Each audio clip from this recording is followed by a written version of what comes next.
साथियों नमस्ते, क्या हालचाल आपके। बड़ा ही इंपॉर्टेंट टॉपिक है और आज मैं डिस्कस करूंगा कि balance sheet for non corporate entities के लिए अभी इंस्टीट्यूट ने कुछ रिकमेंडेटरी नेचर में आपको फॉर्मेट ड्राफ्ट करने के लिए बोला है।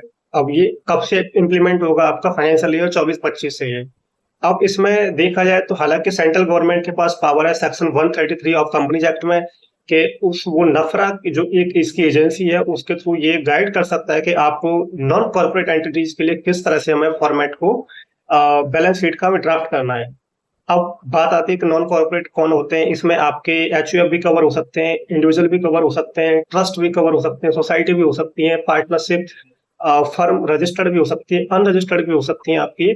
तो ये सारे असेसी यहाँ पे कवर्ड है। अब इसमें उन असेसी को छोड़ दो जो स्पेशल प्रोविजन में कवर्ड है, जैसे कंपनी एक्ट हो गया आपके कंपनी के लिए, एलएलपी हो गया आपका, या आपकी बैंकिंग सेक्टर की कंपनियां या इंश्योरेंस सेक्टर की कंपनियां, तो उनका ये एप्लीकेबल नहीं होगा क्योंकि हम सबको पता है कि उसका फॉर्मेट अलग से और उस प्रोविजन से वो कवर होते हैं वहां पे। ये अब बात आती है कि ये क्यों लाया गया। अब इंस्टीट्यूट का कहना है कि ये एक स्टैंडर्डाइज फॉर्मेट है हमारा, तो इसमें यही है कि हम एक अलग एक फॉर्मेट से तैयार करें। क्योंकि पहले क्या होता था, जो हमारा हॉरिजॉन्टल फॉर्मेट में कभी भी कोई भी असेसी कहीं पे भी अपना फाइनेंशियल कंपोनेंट एसेट्स और लायबिलिटी वहां पर रिपोर्ट करते थे। हालांकि जो क्रक्स है वही है कि आपको लायबिलिटी साइड में सारी लायबिलिटी आपको ऐड करनी है और एसेट साइड में सारी एसेट्स आपको ऐड करनी है।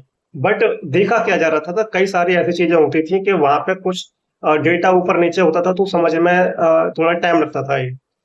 तो अब ये है कि ये फाइनेंशियल इंस्टीट्यूशन है, जैसे कोई अथॉरिटी अगर फाइनेंस करना चाहता है किसी अपने फर्म के लिए, अपने बिजनेस के लिए, तो वहां पे थोड़ा इजी टू अंडरस्टैंड हो सकता है फाइनेंशियल बैंकों के लिए, कि जिससे कि वो फाइनेंशियली अच्छे से अवेल टाइम से अवेल कर पाए और अच्छे से फाइनेंशियल स्टेटमेंट को रीड कर पाए। अब इसमें मैं बात करूं तो ये मोर और लेस आपका शेड्यूल थर्ड के जैसा ही है। इसमें शेड्यूल थर्ड जो हमारा कंपनी एक्ट में हम बैलेंस शीट ड्राफ्ट करते हैं उसके जैसा ही सिमिलर है, बट इसमें कई कई जो, जैसे कि मैं आपको बताऊं तो ओनर फंड हमारा जो अब शेड्यूल थर्ड में अब जो हमारा वहां पे शेयर होल्डर फंड के नाम से होता था, अब यहाँ पे ओनर फंड हो गया। अब ये पहले जैसे हमारा हॉरिजॉन्टल फॉर्मेट होता था तो कैपिटल अकाउंट के नाम से होता था, अब ये ओनर फंड के नाम से हो गया। अब जैसे वहां पे लोन हम रिपोर्ट करते थे, लोन हम शॉर्ट टर्म ये अनसिक्योर्ड लोन और सिक्योर्ड लोन, अब यहाँ पे ये तो रिपोर्ट करेंगे सिक्योर्ड और अनसिक्योर्ड, बट उसमें साथ ही साथ आपको वहां पे शॉर्ट टर्म लोन कौन सी है और लॉन्ग टर्म लोन कौन सी है ये भी आपको अलग से रिपोर्ट करना पड़ेगा। जैसे ट्रेड पेबल हो गया, अब ये पहले सन्डी क्रेडिटर होता था पहले, अब इसको ट्रेड पेबल के नाम से आपको रिपोर्ट करना होगा। तो ये अब जैसे पीपी अब नया नेम चेंज होगा, फिक्स एसेट्स के नाम से है, अब उसको पीपी के नाम से आपको रिपोर्ट करना पड़ेगा। उसी के शेड्यूल में आपको सारी जो एसेट्स है आपकी असेसी की वो रिपोर्ट वहां पे करनी होंगी। दूसरा इसमें आपका जैसे ट्रेड रिसीवल है आपका, वो पहले सनी डेटर होता था पुराने फॉर्मेट में, तो ये सन्ड्री ट्रेड रिसीवल के नाम से यहाँ पे आपका नेम आपका चेंज हो गया है।